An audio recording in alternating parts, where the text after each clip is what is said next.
is Shanae Bourne and Alejandro Bratti from the Believe in Yourself, Believe in Your Business show. And we welcome you to the Spanglish World Network on Singo TV channel 250 and 251.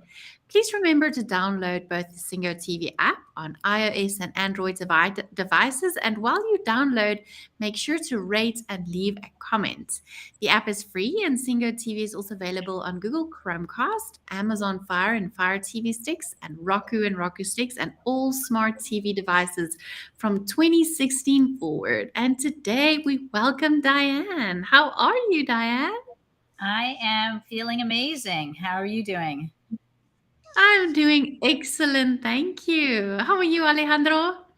I am doing great, and I think that I am like in the middle here because I am here in Toronto, and Shanae, she is in the South Pole, almost freezing as I can see. so, Yeah. so this is great, and really, we are really grateful that you are here, Diane, here with us today. I know that this is going to be an amazing show. So we are going to start first listening. What are you doing now? And then we are going to go backwards to know a little bit more about your story. So tell us a Sure. little bit. What are you doing? Right now, I am offering online courses. I call them adventures. I offer online adventures to families and teams, and it's called the Wild Alphabet Adventure.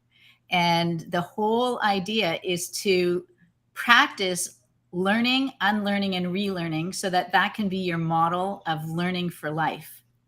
And the focus of the practice is actually the letters of the alphabet, because it's something we all think we know.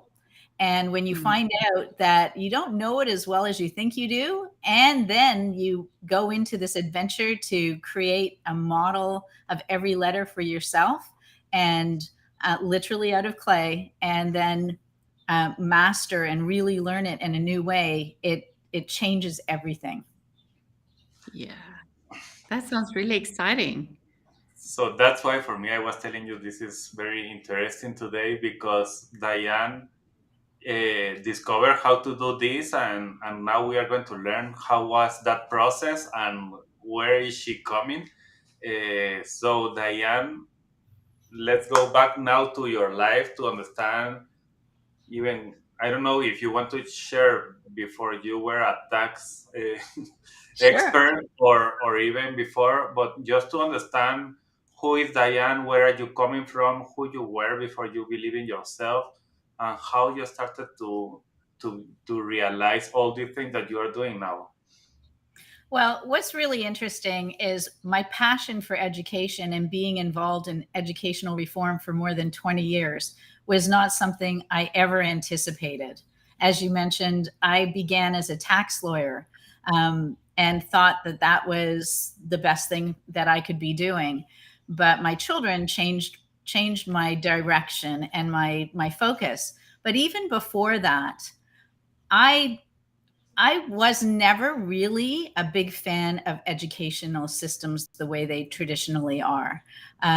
Even though I fortunately had natural ability to play the school game really well. And in fact, I graduated from high school with the top marks in my class. I went off to University of Toronto with a scholarship. I got into law school very quickly, and I was called to the bar when I was 24. And everybody would look and think, wow, that's a great success story. Look at you go. But I hated it. I actually didn't. I didn't enjoy school. I didn't really fit in, because I just saw there's a purpose here. We have to do what they want us to do.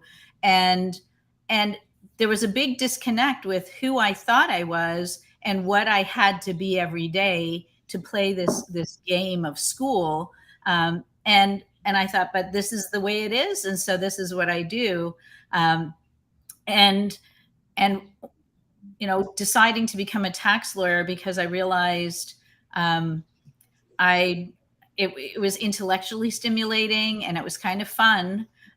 But once I started having children and took an extended maternity leave and spent some time volunteering in classrooms, I realized something really needs to be done about education. If we want to solve the challenges we have with the environment, with social injustice, with animal cruelty, like all the things that we each have particular interests in, it begins at the very earliest days. And I started trying to understand what is really the purpose of education. And to me, the purpose of education is to find out what makes you come alive, and then provide all the tools and experiences you require to fully express that. And there's a quote that I really love from Howard Thurman, who was a civil rights leader and activist in the United States. And he said, "Don't ask what the world needs. Ask what makes you come alive, because what the world needs is more people who have come alive." And I thought, that means a lot to me. I really like that. And so when my children were young, I started applying kind of my in-depth way of looking at things and try to understand where the best place would be to begin in reforming education. And I saw a lot of people struggling with literacy. And that the families were struggling, the parents were feeling challenged, the teachers were overwhelmed, and the children were feeling less than they really are. And it was breaking my heart. And so I started looking into how we could do that. And I just have to say, this is the time in my life when I actually felt alive. Like, being a tax lawyer, I did not feel alive. I How felt many years you were in tax lawyer as a tax lawyer? About 5 years. And then I started having kids and realized that I wanted to stay home with them. And what was the age of your kids that where you started to to think about this?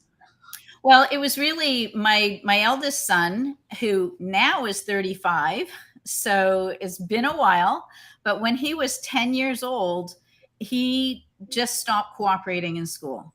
And I was getting calls from the principal, and they were saying he's not doing what he's asked. And I asked him what the problem was, and his response was, "They're not nice, and what they're asking me to do is stupid."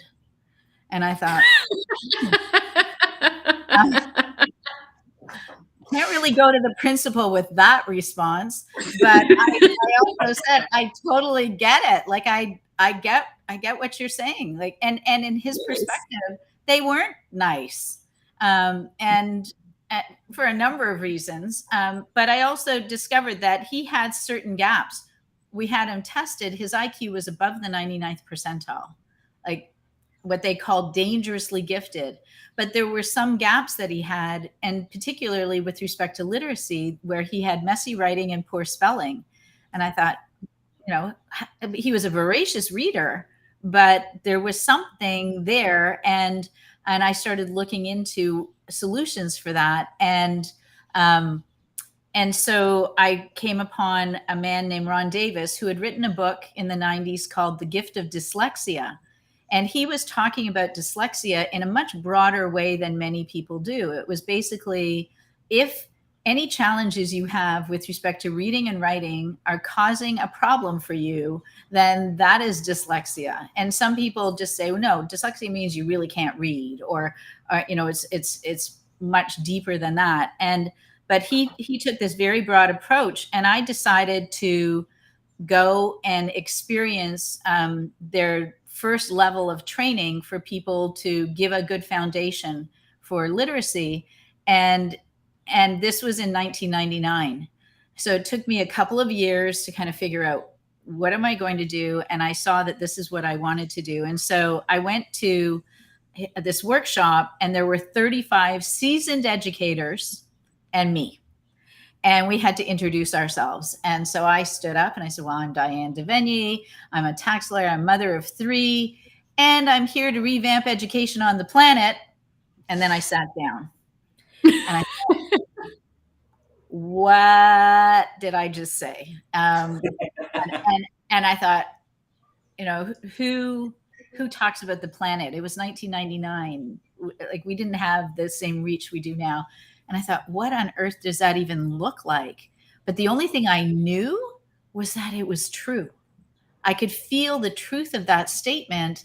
And that has kept me going for the 22 years since that moment, despite all the ups and downs. And so I decided to fully train in this program that was a 30-hour one-to-one program. So I would work one-to-one for an entire week with an individual who identified as having dyslexia. And the results were remarkable. And sometimes, occupational therapists or other people who were involved would see results happening and wonder what happened. Like, how did this work? And so I knew it was really powerful. But I also knew I was here to revamp education on the planet. So I had to apply what I was doing in a broader scale. And I spoke to Ron during one of the workshops, and I said, I'm here. I love what you're doing, and I'm here to bring this and really make it scalable in education. And he said, go for it. Whatever you can. Let me interrupt you quickly, Diane, because I want to go back to this and do it very full. But in regards of your kid, when he was 10 years old, he tells you that. Why do you think you started to believe in him and say like, okay, I am going to do something about this? And not saying like a normal parent that can say like, this Suck is it just up. Yeah. maybe a teenager that is coming and I don't care. It's a pre-teenager and maybe it's just because some of the mood. What was the process inside of you saying like, no, there is something behind that I have to help and I have the ability to do it even when you didn't know all these other things that you are telling us. Well, I would say there were two things. One is because I knew he was really bright, and I thought there's something wrong with the system that is not engaging this child. But also from my own personal experience, I never felt fully that I fit in. And in fact, when I was 9 years old, I was starting grade 4, and they didn't know what to do with me, because in grade 3 I had completed the grade 3 spelling program, or grade 6 spelling program, and the grade 6 math program, and they didn't know what to do with me. So they decided to put me out in the hall and give me books the year ahead for so-called independent study. And I remember thinking, oh, so they don't want to know what my best is. They want me to be the best at what they're asking us to do. And I knew, even at 9 years old, that there was a difference between my best and what was good for them. And so I decided I'm only going to be the best at what they're asking. I'm not going to explore who I really am, who I really can be, what I can do. And I also knew that shutting down my creativity was an important part of that goal. That I knew if I was going to be creative, that was going to interfere. So I really became very rigid, and I lived in my head. And so I'm quite sure that when my son was, showing similar, Activated that inside of you. yeah, which is like, oh my gosh, this is why I'm here. And what was really interesting is I started attending different educational conferences, and eventually I went back to school to get a master's degree in education. But it was interesting when I could go to an educational conference and I see the keynote speakers and I think, wow, I really want to meet them and talk with them. So I'd walk up to them and I'd say, I'm a tax lawyer and I've been involved in educational reform for 5 or 7 or however many years at that point, and I'd really like to talk with you. And they say, oh, sure, here's my card, or contact my secretary or whoever it was, as opposed to going and saying, I'm an angry mother and I want to see things better for all children. And because, even though being a lawyer has nothing to do with understanding learning or education, but it gives you credibility of some level so that people are going to pay attention to you. And I thought, gosh, that brilliant universal plan to have me achieve something that people could consider admirable, as I decide to go and start talking to people about ideas. So yeah, so it like as I look back, I think, whoever's in charge, that was a good plan. That's really good. And going back to that conversation with Ron, what do you think? Because I know that you started to say like you are here to change the education in the world, but what do you think brought you that idea to your head? Like, because you can be thinking, I can change the education here in Toronto, and that's okay, and that's fine, and that's perfect, and that is a lot. Yeah, I mean, it was not my intention at all. I didn't even know I was going to say those words. Like I just stood up and I started to speak, and something spoke for me. And so when you find that something that rings true for you, it doesn't mean it's going to be easy, and it's not always fun, but it's worth it, because there have been many times I've had setbacks. I started doing pilot projects in Toronto schools, and sometimes they would change the administration in the school mid-year. Someone would be promoted to a principal in a new school, somebody new would show up. And I'd been in one school for almost 2 years, and I was in 12 classrooms a week, and we were having really great results. And a new principal showed up in March, so just a few months before the end of the year, and said, "Yeah, I don't think we need you here anymore." I say, "What?" And so I'd go home, I'd lie on my bed for 30 minutes, feeling sorry for myself and thinking, okay, like I'm doing this because this is what I'm here to do. And I can't keep feeling sorry for myself. Something else is going to open up, and I just have to keep going. But yeah, it's when you realize this is why I'm here. This is who I am. Don't ever give up on that. Just it's not easy. It's not easy. And I just have to say, it was really funny because when I made that statement, one woman came up to me and she said, "You're the only one here I'm interested in." And she said, "That's amazing. That's like a 20-year project." And I remember thinking, I'm not going to spend 20 years on this. And and and naively, and 5 years in, I can recall, as I had been in these classrooms, I was doing all these things, and I can recall thinking, oh my gosh, maybe this is a 20-year project. And and and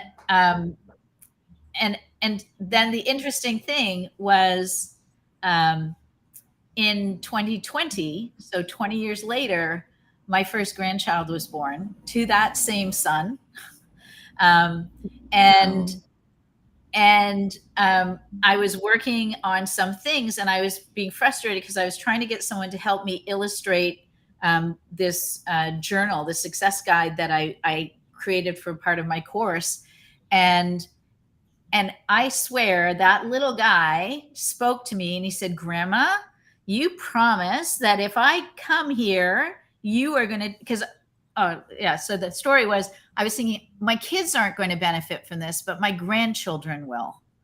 And so that just kept me going. My grandchildren are going to benefit from what I'm doing. And so he said, "You promised that if I come, that you're going to take care of this. And so get on with it." And so then I sat down and I literally took a pen and I started doing all the sketches. And I added a parent journal and a child's journal, each with 21 days. I had 42 drawings. I just sat down and did them. And I've never drawn anything before. But I just feel like sometimes just these things just push you along that you can't anticipate. You don't know where it's coming from. But as long as you keep going and putting that one step forward, synchronicities and opportunities continue to open up. And quick question: what you have behind you is something of that, or No, that's just I actually had a young artist that a friend of mine knew his mom, and he needed a place to stay in Toronto for a short time, and this was his payment. He's he Wow. made this beautiful painting. Yeah. um, yeah. So, but so it, along the way, I have had various people support me, including a former premier of our province who I got to know really well because her passion was education. And in 2005, she said, "Hey, have you thought about getting a degree in education?" And I said, "Well, I looked into it and I'm not interested in a bachelor's degree, which here just leads to teaching in a classroom." And I Mm. said, graduate school, they say you need a 4-year honors degree in something. And I went for 2 years to university and then did a 3-year law degree. And so I wasn't sure. And she said, "I'm pretty sure a law degree will qualify." And so she wrote me a reference letter and with principals and trustees I'd been working with, and off I went. And again, wow, was that ever exciting. It was truly the best experience of education I've ever had.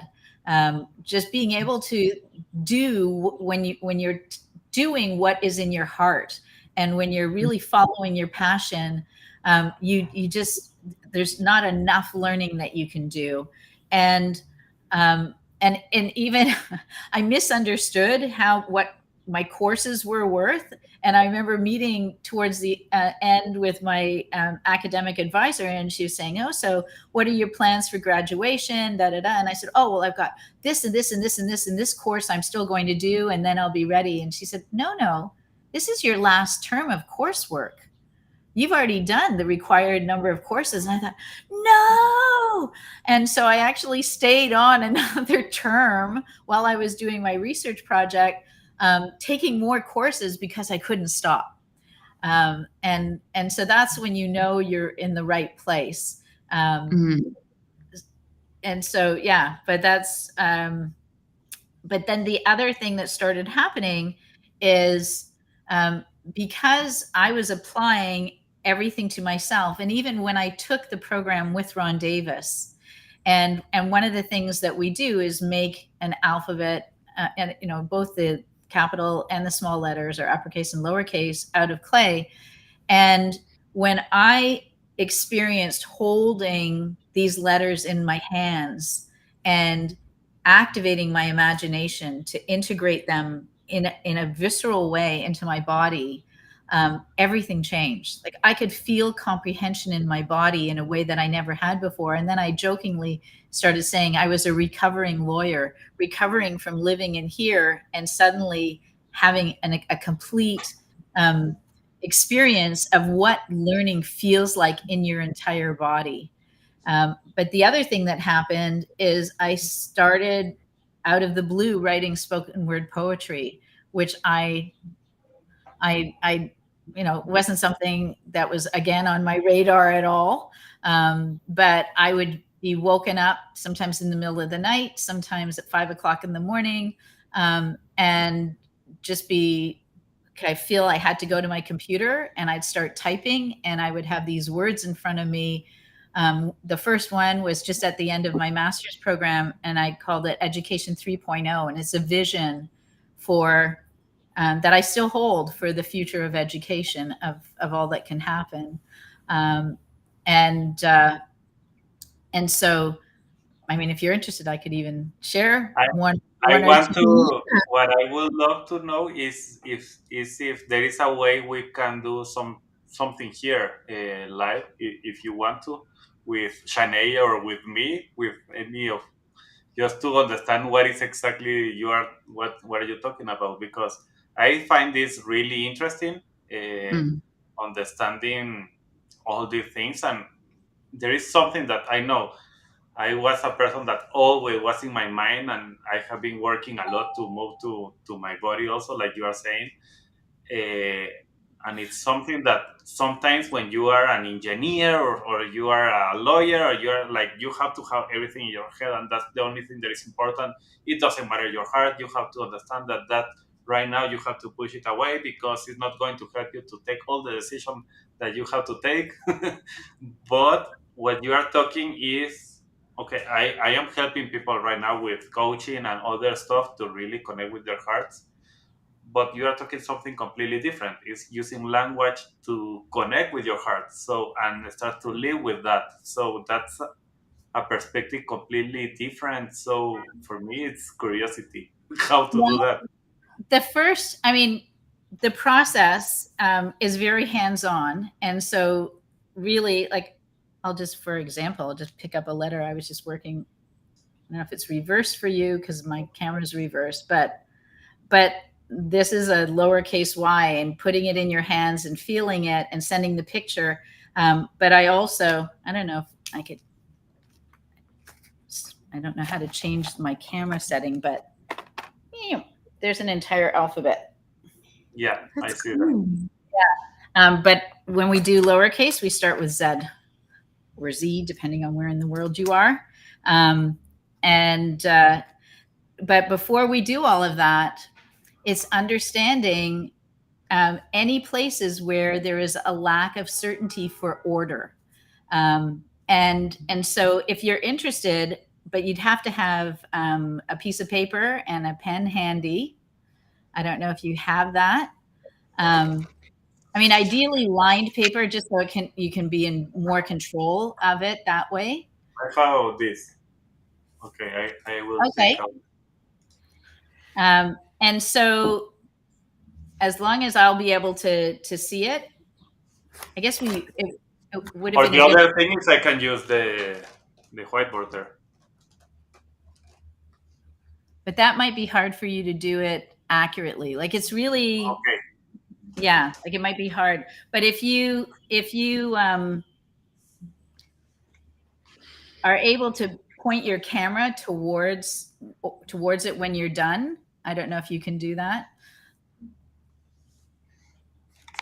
Okay, I But for can each of you, so what you're going to do you have something, Sinead? Um, just give me a second. I'll get something now. Just give me a second. Okay. So you want to see when I am writing, or What I want to see is I want you to print out the uppercase letters first from A to Z and just go across the line and then move on to the next line as you need it. Okay.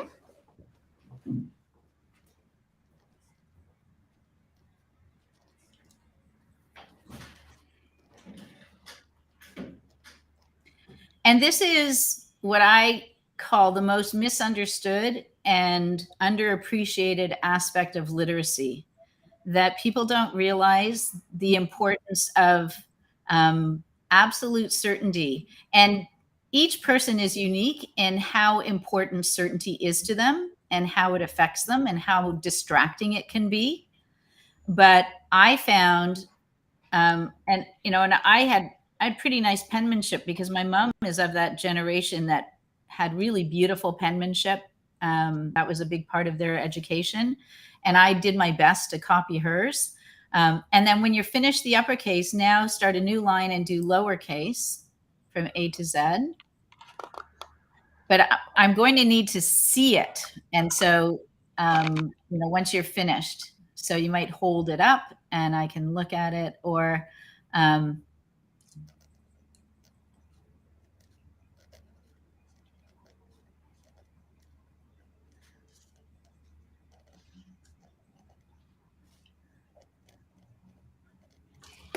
okay, let me put it in front of okay, you. and next you draw a picture of something. Let me see if I have to get really close to see it. Okay. Okay, so I'll be able to have a look at those and we can talk about them. Okay. Although you're showing it up, I don't know if you can see yours, if you can see it on your camera when you hold it up so that I can see it. Yeah, I see it. Yeah. Okay, so draw a picture of something and then write something about your picture.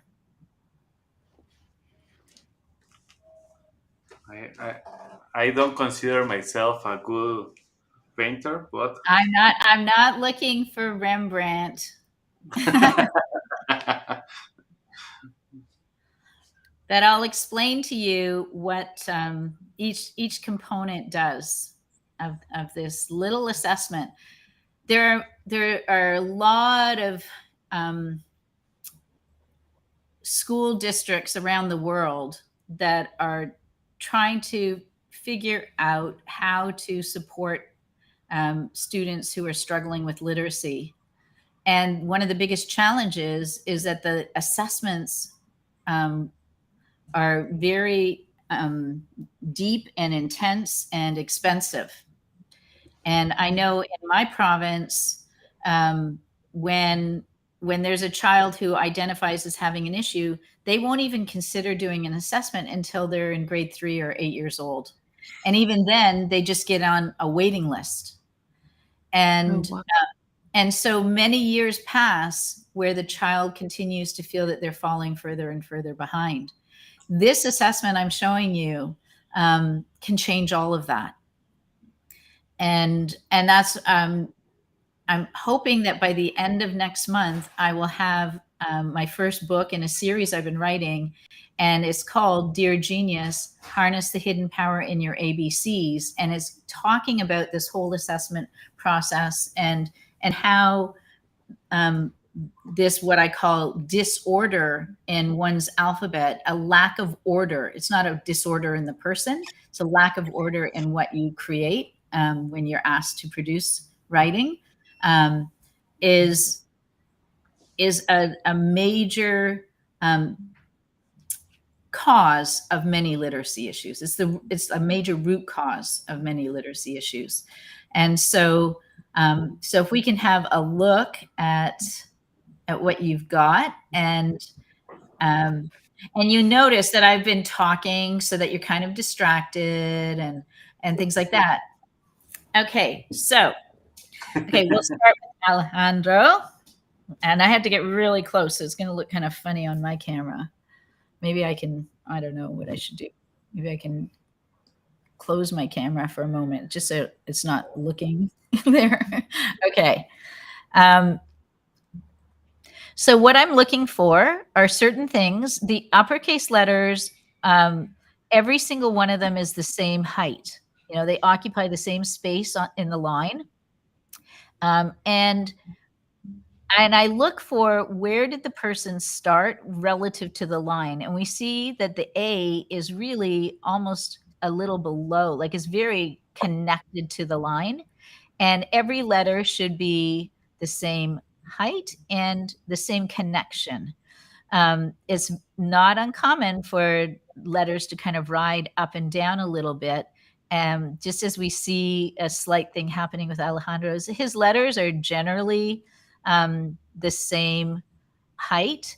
But if you were really to put each one beside each other, they're not perfectly the same height. And you might think, so what's the big deal? It matters for some people more than others, but it's always a distraction because our brains are always looking for patterns. We're always looking to see how what is in front of us can be predictable so that we can feel safe. And so if something becomes unpredictable, and like Alejandro's got perfectly wonderful printing. Like I don't criticize it at all, but I'm being really picky right now and just saying these are places where if he were to do his own alphabet and make one out of clay, he will find that what he produces with his hand would change. And have a certainty around it. And, you know, my first experience was in 1999. And still, every time I write something, I think about the fact that I know exactly what I want them to look like. And there's something empowering about that until you experience it, you can't really know. And then we look at his lowercase, and again, generally well-formed, but see the circle on the A and the B and the C and the D, those are all pretty common. The E fits in quite well, but something has happened with his G, his P, and his Q, that they are much smaller, even though they're supposed to be the same. And then his R is as tall, like is bigger than his S, almost as tall as his T. The U and V, again, are for some reason above the line. And it's really interesting because you can go into this and connect into emotional triggers that show up in your letters. And this isn't the same as a handwriting analysis. You know, they have another way of looking at it. But that's really what I would say. The purpose of the drawing, and look at that magnificent lion and drawing, is to make sure that if somebody were to have a real issue with forming letters so that they're accurate in size and shape and things, or what I call condition, many people spend hours with occupational therapy trying to correct the messy writing. And in fact, it's more just a lack of, it's an incomplete education in the letters. It's not a fine motor skill issue for the vast majority of people who struggle with dysgraphia or messy writing. And so the drawing will, and sometimes someone will have real issues with dysgraphia, but they are a phenomenal artist. And so it's not a fine motor skill issue. There's also the classic story of doctors with messy writing. And Yeah. if you're a surgeon and you've got messy writing, your messy writing is not a fine motor skill issue. And also people question, well, if somebody can't write neatly, maybe there's something about their brain and they're less intelligent than other people. Totally not true. But it's also interesting. I look to see, and maybe Alejandra's thinking, okay, I'm going to just write something quickly, but it's also interesting to see how much somebody wants to write. Like some people will write a lot and some people will put literally one or two words. And so it's just like, how do you feel about writing? So it's just getting this snapshot that if every teacher could learn how to do this with their classrooms and make sure that every single student has complete certainty of the letters, so many things would change. And so that's where we are with that. Do you have any questions, Alejandro? With the wording, or I don't know if there is something that means the way I did the graph, the drawing. Well, the only thing is, I'd like to show that you have good control, but we already know from your letters that you have good control of the pen or pencil. Okay. Yeah, that's really what it is. But it's also just how comfortable are you expressing yourself creatively? And you did quite an extensive drawing, like you put a lot of details into it. And so it's just saying looking at this, you are comfortable. I can get back on my camera for a sec. You are comfortable expressing yourself. You're confident, with your reading and writing, and you've got your own style that you've adapted for your own personal writing purposes.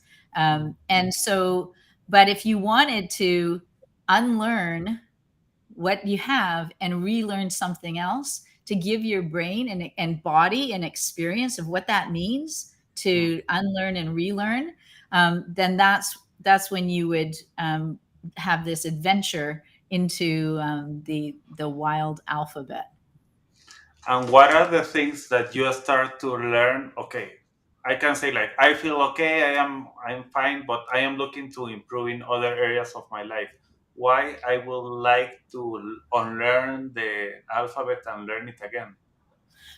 That's a great question. The fact is, this transfers to any part of your life, and it becomes a process for learning and unlearning. Like the various things that we do in our journey is we look at our energy level and we start visualizing and predicting success for ourselves and matching our energy level, which is, athletes have been doing that for a long time.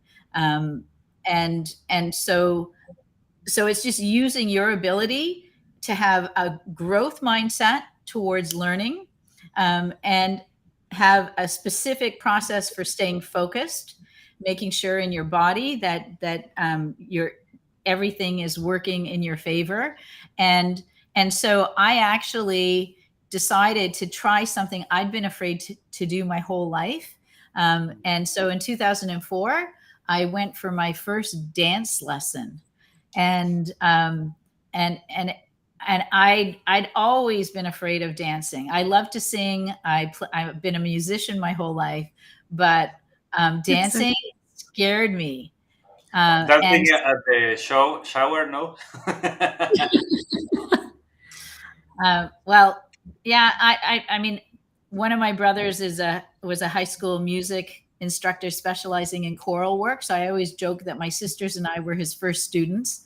That he taught us to sing in harmony and all kinds of things, but dancing. And so I showed up at this studio, which was really crazy because I'd been wanting to go, and I had a friend who was visiting me and said, "When are you going to start dancing?" I said, "You know what? I should sign up for lessons." And the phone rang, and it was a local dance studio offering 2 free lessons. And I put down the phone. I said, "You are not going to believe," this was in the day when we had phones in our house, "but you are not going to believe who just called." I said, "It was this dance studio offering me 2 free lessons." So I showed up, and there was Carlos, the studio owner, and I said, "I want to learn to dance salsa." He said, "Oh, no, you don't." I said, "What do you mean?" He said, "You want to learn every dance because you never want to have to sit down if it's the wrong music." I went, "Oh my gosh, you know me." And so he said, "And in 3 months, we're having a student showcase. So why don't you learn 7 styles of dance so you can do 7 routines in our student showcase?" I thought, yeah, that sounds like a good idea. And That sounds like a lot. I threw myself into it, but I was applying all my techniques and I for different styles of dance I had different instructors, and they would show me something and I would stand there and I'd close my eyes and I'd see myself doing it, and I would set my energy level. They go, "What are you doing?" And I said, "I'm just seeing myself do what you just showed me." And so in 3 months I was ready to dance 7 routines. And the most exciting one was the salsa one with this amazing Venezuelan dancer, Alex, and he taught me all these dips and tricks and all this great stuff. And and so but that was my last one of the whole night. And as the music was starting, I looked at him and I went, my brain is blank. I have no idea what to do." I said, "I think 7 routines was too much." And so he said, "Don't worry, we'll just dance and have fun." And that's what we did. But it like, you can apply it to any part of your life. You can apply it to being more comfortable as a presenter, as a speaker, or you can apply it to any kind of assessments or tests you have to do. Um, and uh, and and and basically anything we want to do in our life, if we have a certain mindset and a certain process, we are more likely to have success. So I don't want to miss out on the other assessment. Are we going to do yours next? Sinead? Yeah. Okay, yeah. Okay, so I'm going to blank out so I can come in close. There we go. Can you see that nicely? Yes. Okay. So as I was saying, so you've started with your A off the line, and you were pretty consistent, although your I and J kind of went down to the line. Um, and as you can see, they're not totally the same size, every single letter. Like the D is much smaller, and look at the size of the G, for example. Your J is probably one of the biggest letters. And then you kind of start flying a little higher, and um, your R is an atypical R. Your um, your uppercase Y is just a big version of your lowercase y. It's not what most fonts would have as a y. And so again, absolutely nothing to say negative about this, because clearly you can write or print very neatly, and but you don't know until you unlearn this and relearn this what it may do for you, and how it may open things up for you.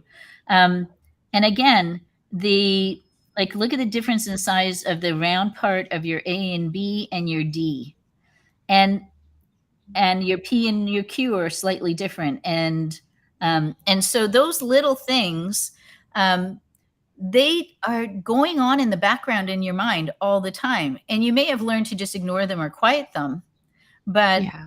once you have a real sense of certainty about it, and watch what happens with your hand when it actually is producing what your new letters are, it just creates something in people that that I can't predict. I just know everybody has something awesome happen to them. Some people say that people are starting to listen to them in ways they never did before, or they're coming up with the words that they were struggling to find previously. And not to mention those who just feel like, wow, I love my writing now. I love my printing now. But just having certainty. And of course, in the interest of space, you did a beautiful little flower drawing, which shows, which we already knew, you have extremely great motor control, and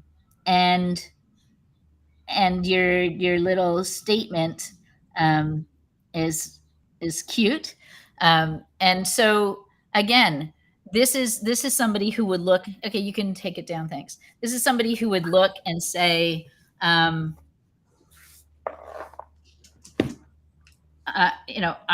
perfectly happy with what I've got, but we're talking about high performance now. We're talking about high performance living, learning, functioning, and taking something to this higher level. It's just like when I was learning to dance. It's one thing to learn how to dance and go and do social dancing. It's another to decide that you're going to perform, because Yeah. take everything to another level. Like you dig in deeper into yourself and expect more of yourself, and walk away saying, this is the, like, I just experienced the best I can be, and feeling the pride of doing that. And so that's what this process does. It gives you an opportunity to level up a connection to these letters that you've always taken for granted. But you can decide, well, it's all good. It's all fine for me. It's not affecting me. And that probably true. But if you really want to take yourself to another place, then that's why I have certain adults doing it. But what's really interesting is my family programs, that parents are required to do exactly the same thing that their children are doing, except the children are in charge of the celebration plan, because every time they reach a milestone, they get to choose what the celebration is going to be, and they're the ones who make sure that the celebration happens. But otherwise, the parents are going through the same thing. And my current cohort, we've been meeting on Saturdays for weekly live support of the online trainings. And it was time for, now that everyone's done their uppercase, to present to everybody a very slow alphabet from A to Z, and then from Z to A. And even the parents, like, you see the look on their face when they have successfully shared their ability to know the alphabet from Z to A. And we did a lot of rehearsal and connecting, and so that each person goes through and shares, and everyone else rehearses while the others are sharing. But it's a real high when you can do something like that. And especially for people who wish their spelling could come more easily to them. Um, I say to them, you have just mastered a 26 letter word. Unfortunately, English, the traditional phonics rules only work 47% of the time. The rest you just have to learn. But it's never going to be this hard again. If you can do 26 letters, you can do everything else. Although I had one little girl say, but what about supercalifragilisticexpialidocious? And so I looked it up, and it's actually I think 34 letters.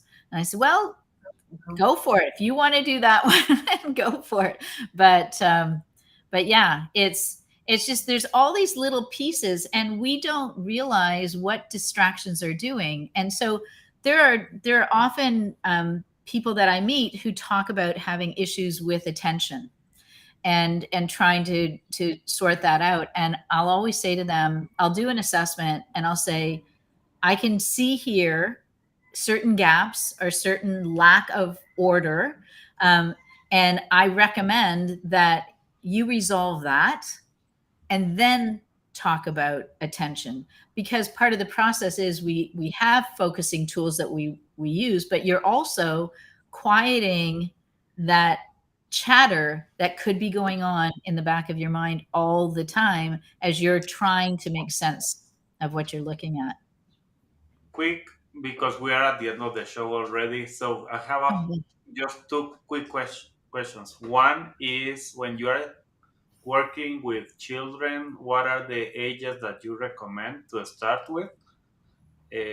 Not approximately. And the other one is how people can connect with you if they have some questions, or they are interested on this. Well, thank you for that. So the children, I have worked with children as young as 4 when I was in the schools, because they're expecting here 4-year-olds to start learning their letters. Unless you have a child that really wants to do it, I wouldn't do anything at 4 years old. But certainly by 6, if there is going to be some problem, you're going to know by the time they're 6. And so and that's the ones who are looking to do remediation, make sure that they have a solid foundation. The other is parents who want their child to have everything they could possibly have. And again, if you have a child who's 5 or 6 who really loves reading and wants to do this, and you want to level up their abilities, then do it. But realize you're going to do it too.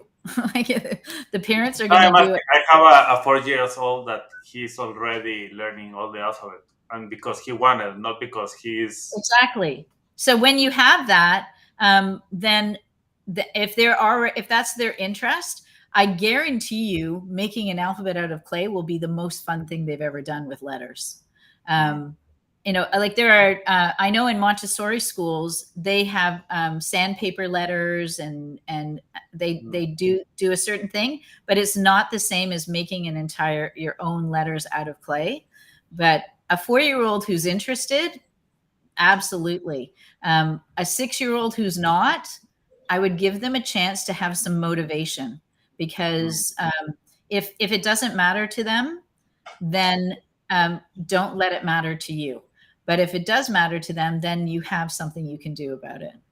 How to get in touch with me? We're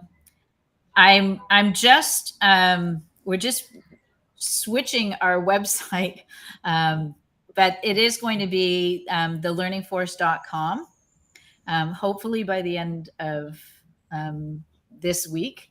And so that would be a place to check out what is happening in our adventures, and also, but if you want right now, like if for some reason that's not working, then there is emboldeneducation.com, which is kind of confusing.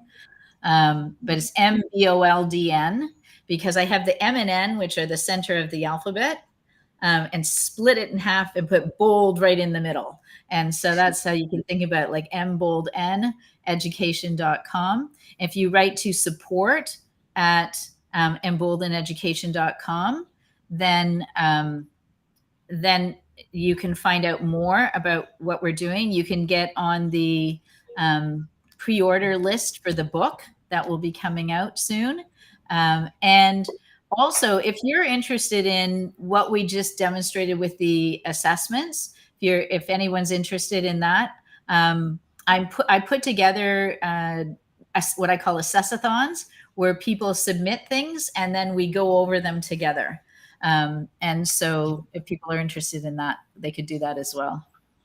So Diane, it was amazing. Thank you for today. It was a mix between your story, a mix between what you are doing, a mix between everything. So thank you. It was amazing, and thank you all. Thank you, Shanae, again being here with us. So thank you everyone to listening to us. This show can also be heard on Spanglish Radio Network. Please check out SpanglishWorld.ca for all the news and programming. Watch it, hear it, read it, download it, and leave it. Thank you all. Thank you, Diane. Thank you.